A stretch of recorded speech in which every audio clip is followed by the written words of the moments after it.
So if you followed the metal genre as it's evolved, you would be able to understand that it's one that's rife with both innovation and emulation. And sometimes there's a combination of the two. It's rare, but it can happen. And a case that has been the most successful in both, I would say, would be Darkthrone. This is a band that has put out classic releases in both the death and black metal genres, which is really surprising to do. They have entirely different spirits. The construction of the songs in either genre, night and day differences. But they have released classics under both umbrellas, and I do really enjoy the black metal material, but I'm a death metal guy, and I really enjoy Soulside Journey and the Goat Lord demo. So what I would like to talk about is what could have been if they hadn't met Euronymous and if they hadn't tried to go, if they hadn't gone the black metal route. I won't say tried to, they did it very successfully. But I want to look at the idea of when you have bands that are coming from the infancy of either genre, you're going to be causing other acts to be inspired. And if they had stayed the death metal route, I think that death metal as we know it would be potentially entirely different. Whereas I think if they had bowed out after the Goat Lord demo or continued as a death metal band, I don't think the black metal genre would be affected that much. We already had the kings of the genre pretty well established.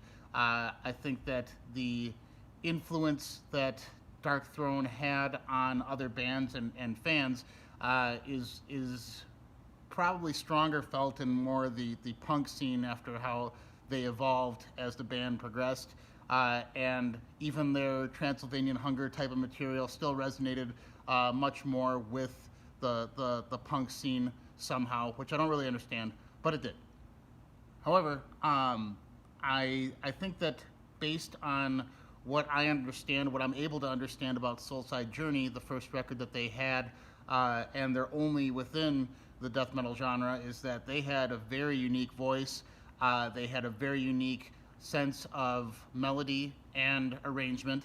I don't think that their arrangement capabilities were completely refined yet, and that's the purpose of this video. I think that the Soulside Journey material and the Goat Lord material it shows a very strong sense of an individual player's characteristics. They had their own voice, and I still can't think of too many bands that sound like the material on Soulside Journey, but they had yet to refine it, and I think that if they had gone the route that they did, where they began to simplify their material or simplified their arrangements as they delved into black metal and eventually like the hardcore punk stylings that they later adopted, I think they could have come up with a very strong take on death metal, utilizing their sense of melody, but streamlining a bit of the arrangement.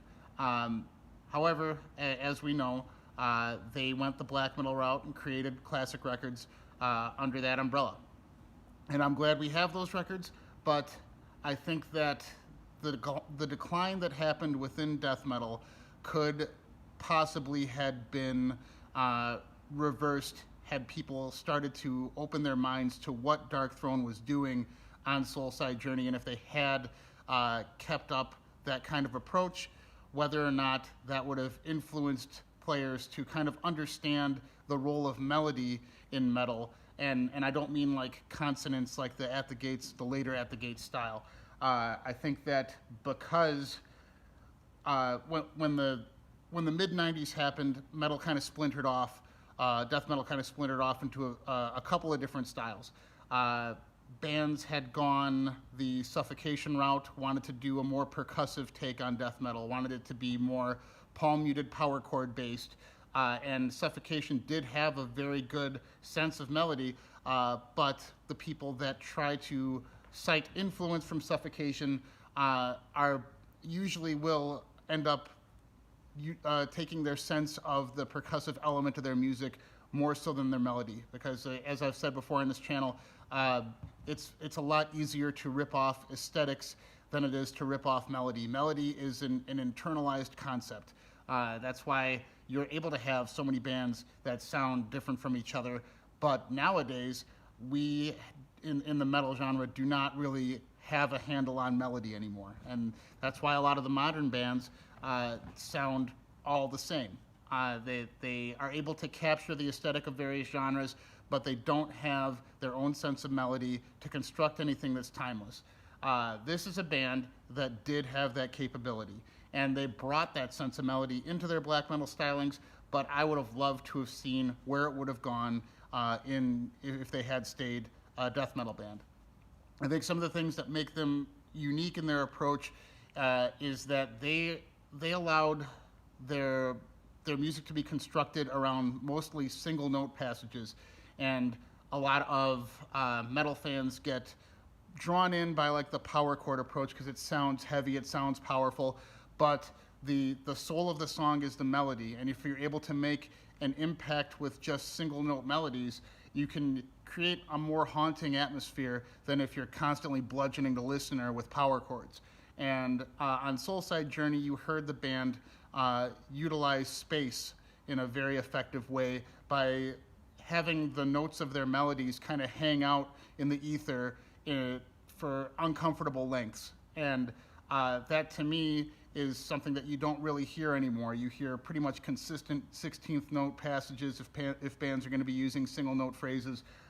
You don't give individual notes value by allowing them to have more space in between the strokes of the notes. Their music kind of has an alien type of language to it because a lot of the tonality doesn't resolve in ways that you would be comfortable hearing. And although they let their music have space within the riff, within the melody, they don't allow the riffs to have space in terms of development and repetition. You'll see a lot of their phrases happen twice or three times and then go on to something completely different. They have so many tempo shifts per song that you'll find yourself at the end of the song not remembering how the beginning of the song started, and that I think is a flaw in their songwriting. I think that they had not yet been able to harness their full-on abilities with constructing a song, but they did have Riffcraft nailed down, and they had it nailed down in a way that is very difficult to emulate, which is why you don't see it very often. And they had it done in a way where the strengths of the riffs themselves were able to carry you through an otherwise haphazard arrangement. And I think that the arrangement is more important than the riffs themselves when you're trying to analyze a song. But there is a quality to Soulside Journey and the demo of death metal material that they had afterwards that it really just keeps me coming back, because they were onto something that few bands have really treaded. There's a few bands that I can compare it to, like, the At the Gates, The Red in the Sky Is Ours has a similar kind of command of melody. And while we're speaking about At the Gates, I think this band had a similar kind of trajectory where people only remember Darkthrone for their black metal stuff, and people now only seem to remember At the Gates for Slaughter of the Soul, where both bands had a couple of very strong releases and then had a complete kind of genre change. We're not going to talk about Slaughter of the Soul right now, but I do believe that the band had some really strong material before that genre change in both cases. I think that most people don't know about The Red in the Sky Is Ours and With Fear I Kiss the Burning Darkness, and that's a shame. It's the same kind of case with Gorguts. People remember aesthetics, and they remember the saccharine melodies and the catchiness of Slaughter of the Soul because they are earworm type of songs. People will remember, in the case of like Gorguts, they'll remember Obscura because it sounds weird, but they don't They're not going to remember the construction of the songs, what actually was the goal of the music itself. And when people talk about Gorguts years from now, they're only going to be talking about Obscura and the influence it had on the genre. And as we know, people have tried to emulate that band, and they're only able to kind of take some of the aesthetic that they had on that record and apply it to their already haphazard riffs and arrangements, and you'll never end up recreating it. This is so Gorguts could have had a lot of people trying to emulate the Erosion of Sanity, much harder record to emulate. There was so much happening on that album that deserves its own video, but people aren't going to remember that one. People aren't going to remember Goat Lord and Soulside Journey, and that's really a shame, because I think that this is some of their most captivating material. And I used to say, if you were to ask me, like, maybe at the turn of the century, what I thought the future of metal was, I thought that we still kind of had enough of an understanding of melody to tell you that I think the future of metal is counterpoint, because metal came from such a melodically based standpoint, and if we're able to full on create a tapestry of sound by utilizing more than one melody at once, I think that we could fully create an almost new subgenre. But now people practicing within the metal genre don't even have their own sense of melody anymore.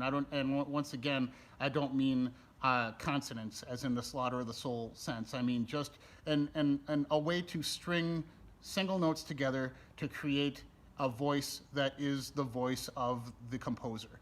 That's gone. We don't have that anymore. A few bands are able to do it, but for the most part, it's gone. And it's gone because of a few genre shifts that happened as metal evolved. And you can usually pinpoint them down to a couple of releases. As I've talked about with Necrophagist, we ended up having scalar-based music based on people trying to glean the aesthetic of that band, because it is flashy sounding, it is notey sounding, but it's still scalar based, and you can fake the audience out by trying to capture just the bare bones minimum of what that band did. And when the mid 90s happened, people started getting into more like the brutal death metal, the Suffocation style, and then Unique Leader happened, and now we have slam, which is a bastardized subgenre of a genre that once had actual weight behind it. If people were able to actually capture what Suffocation was doing in terms of their arrangements and their melodic stylings, we would have bands that actually had a character to them, but we don't. Now we have really dumb stuff like Abnormality or whatever those bands are. They're all the same. And then we had Meshuggah showing bands that if you are able to just chug open notes in different random patterns, you can create essentially multiple records out of simple rhythmic manipulation. I think Meshuggah is a great and talented band, but I think we should let Meshuggah be Meshuggah. But instead, we've decided that there needs to be a subgenre that just rips that off.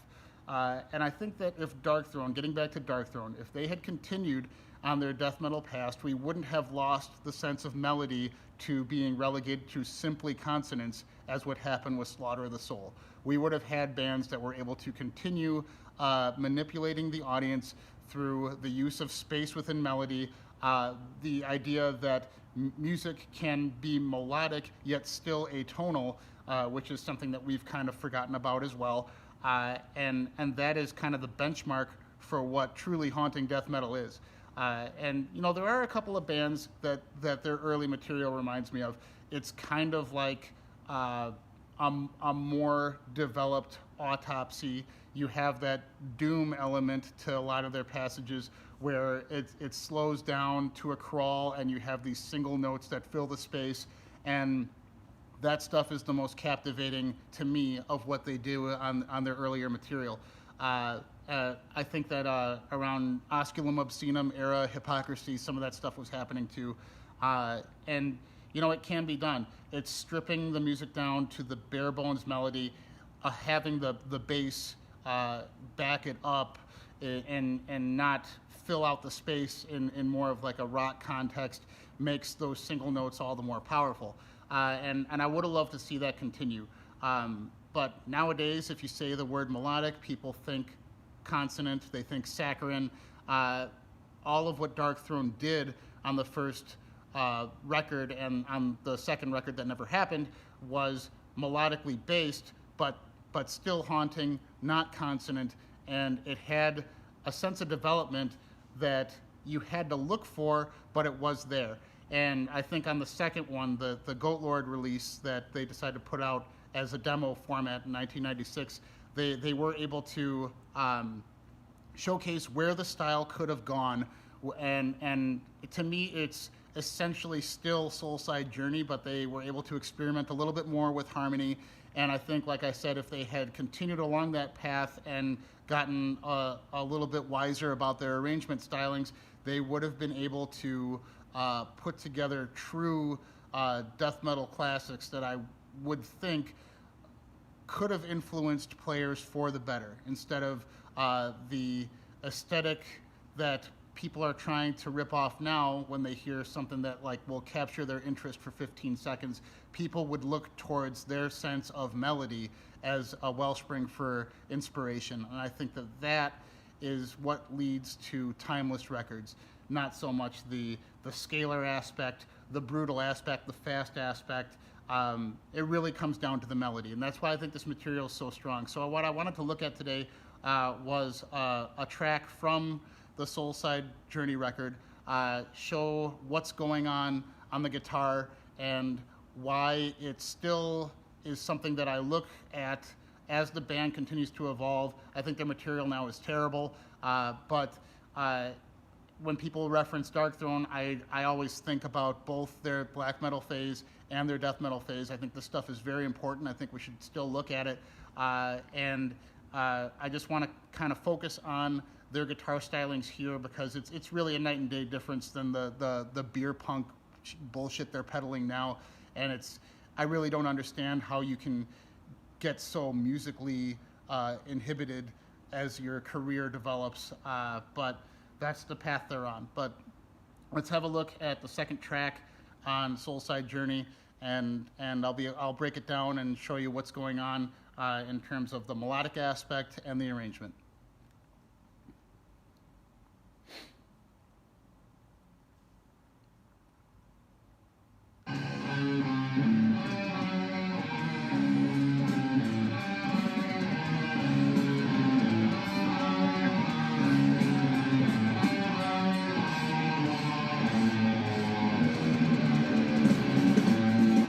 So as you can see, they didn't give you much time for that first riff to even like kind of settle in your subconscious. They played it 3 times, moved on to the next part, and once again, this is something that I really wish they would have been able to rein in. The beginning of the song showcases more of their handicaps than their strength, but you're still able to hum that melody. You're still able to know that it is something that has value, but they don't stick to a theme for very long. And the transition into the next part, a little bit haphazard, but I'm mainly showcasing a band in its infancy that was able to have a very strong sense of melody and still was yet to rein in the arrangement aspect of their songs, but it does get stronger as it goes.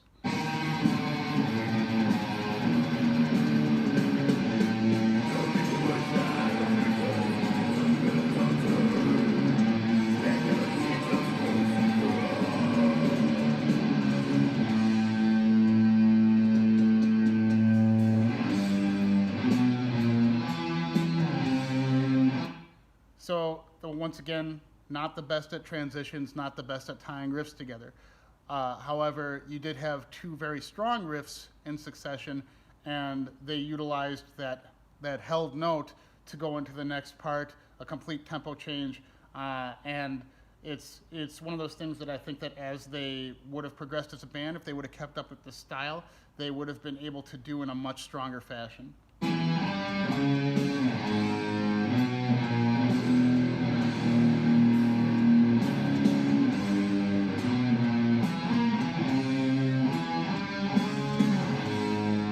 So this is actually one of my favorite parts of the song, and it feels kind of alien in terms of the melodic devices that they're using. And I do like that as they go into the second repeat, they develop a little bit by putting a triplet in there. When you have a doomy passage like this with a lot of space in between notes, and it's slow in terms of tempo, it's very easy to get lost in the melody and kind of forget where it started and understand how the melody progresses. And by anchoring it down with a couple of different variations, they're showing that they want to have the slightest bit of development without taking it way too far out of the theme that they're trying to explore. So I'm going to back up a little bit and show this part again.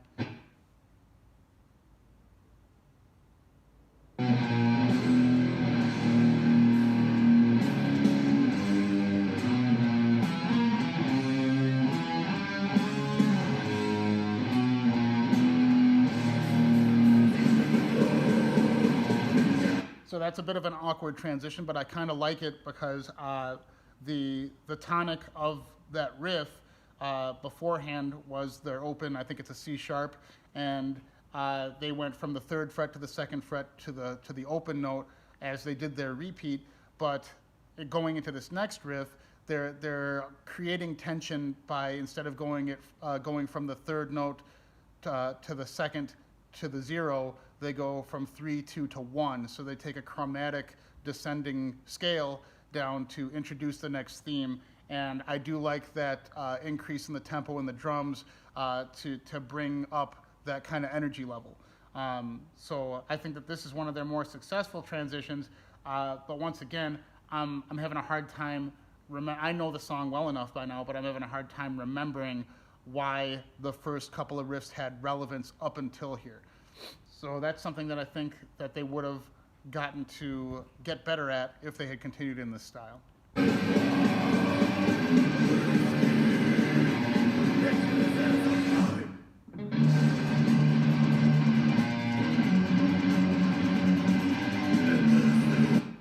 So even though they had that break after, I think, just only 2 phrases, and then went into a slower, like gallopy rhythm of it, it's still the same melody that they were doing just a bit ago. So they're showcasing a different color of it.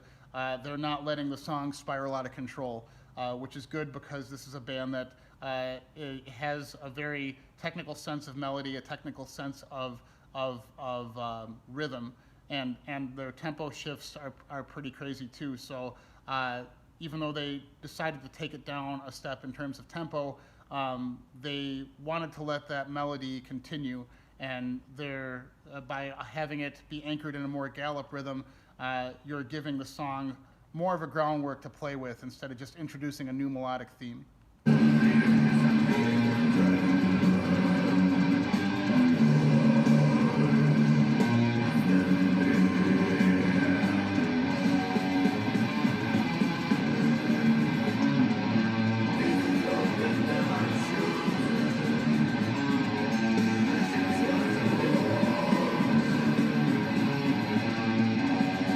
So this is one of the more consonant passages in the song, and I think utilizing it here is a good palate cleanser from a lot of the more discordant sense of melody that they had before.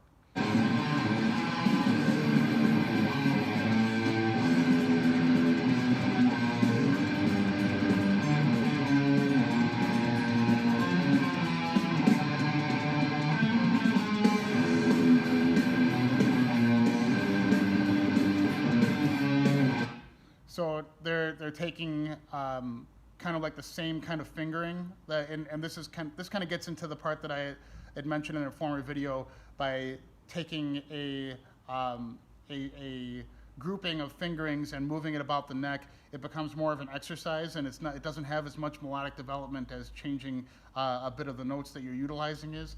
But I still like that they went from a melodically consonant passage to one that's rooted in thirds and tritones.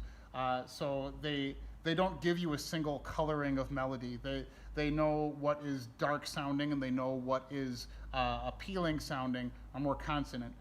So within the space of not very long, a half minute or so, they've given you multiple melodic colorings, which I think is it's one of their more successful traits as a death metal band in this phase of their career.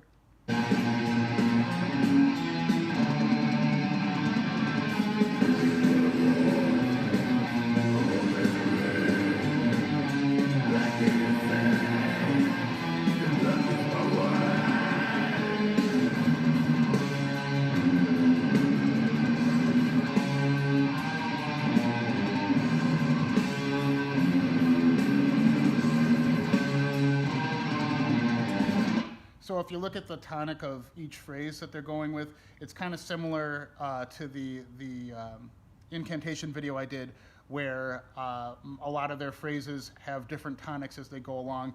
And already, as we've played this song, which isn't very long, we're 2.5 minutes in, they've had riffs starting on the open C sharp. They've had riffs starting at the 1st fret, at the 3rd fret. This now is at the 2nd fret, so they have kind of a chromatic grouping of phrasings, and that allows the song to have, once again, multiple colorings of their melodic sensibility as the song progresses. I do wish that they would have modulated a bit of their melodies that we've already established, like the 1st and 2nd riff of the song are way in the past now. I know them based on knowing the song, but if you were to listen to this for the first time, I doubt you'd be able to recall it. And by reining in a bit of the themes that they do, I think they could have had a much stronger arrangement. But once again, the riffs are very strong, and it leaves an impression on the listener. This record is something that, even though most Darkthrone fans aren't going to be reaching for it, there is a quality to it that I will keep reaching for, and I know a lot of people will keep reaching for as well. Maybe not nearly as much as their black metal material, but they had such a good command of melody and how to keep the song from getting stagnant, that I think that they really could have become a really, really strong force in the melodic world of death metal had they continued.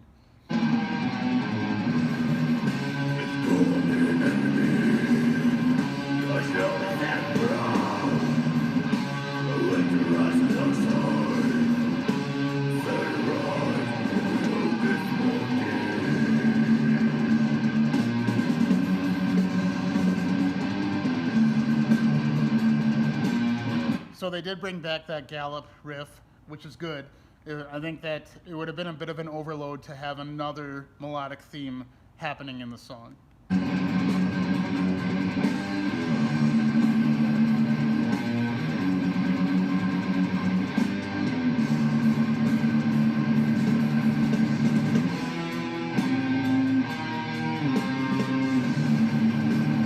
I also like that transition because it's rooted in the idea that they know the audience is going to be hanging on that 1st fret tonic, and when they just continue to do that quick palm muted section for longer than it feels comfortable, they're able to introduce a new theme, which is a very atypical way of introducing a new theme in a song. I can't recall too many times I've heard it myself, but I do like that subtle manipulation there.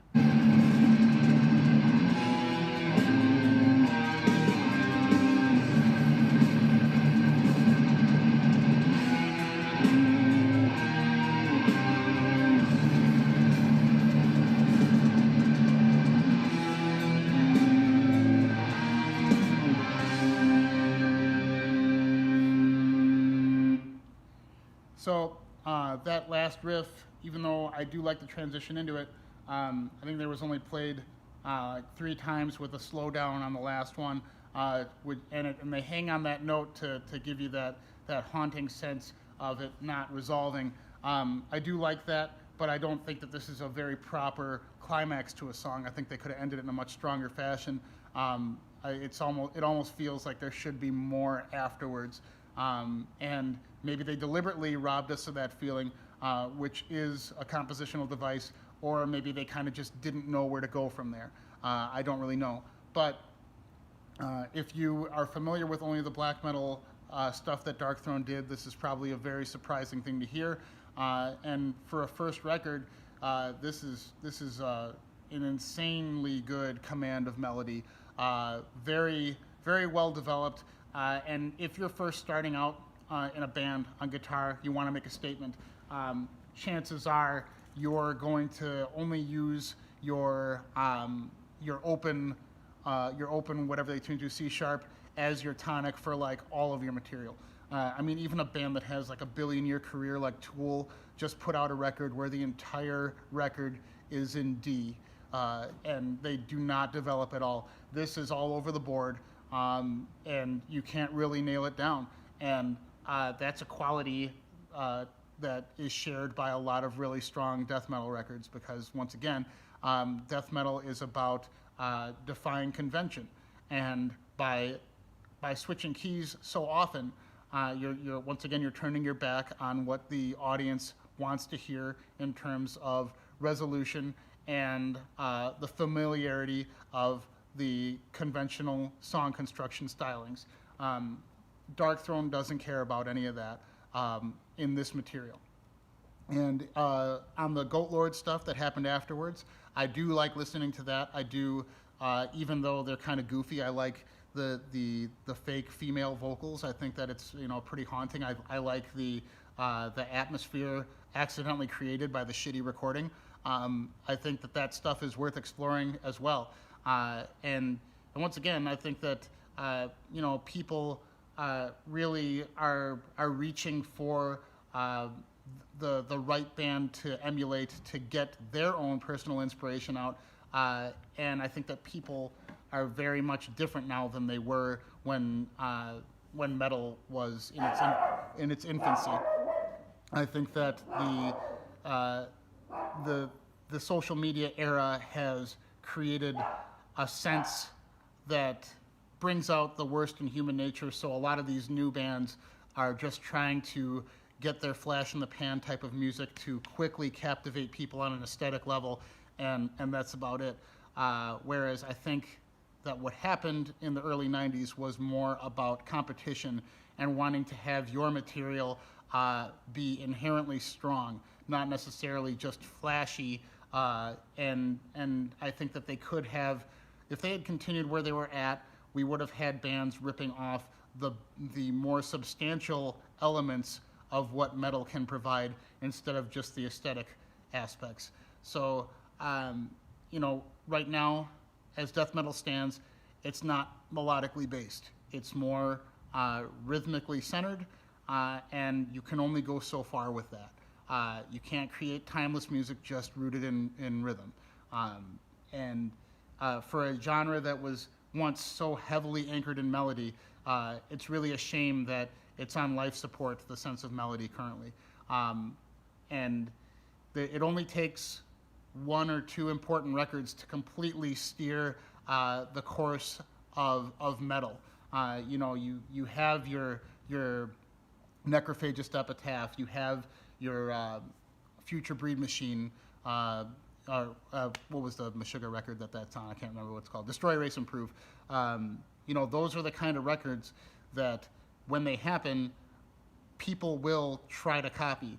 And if you're able to create something that is a bit of a revolution in sonic form well enough that it's going to gain attention, you can right the ship. And I think that we need a band with this kind of sense of melody to really get us back on course to what metal is and what metal should be. So that's about all I have to say on that, and I will catch you guys next week.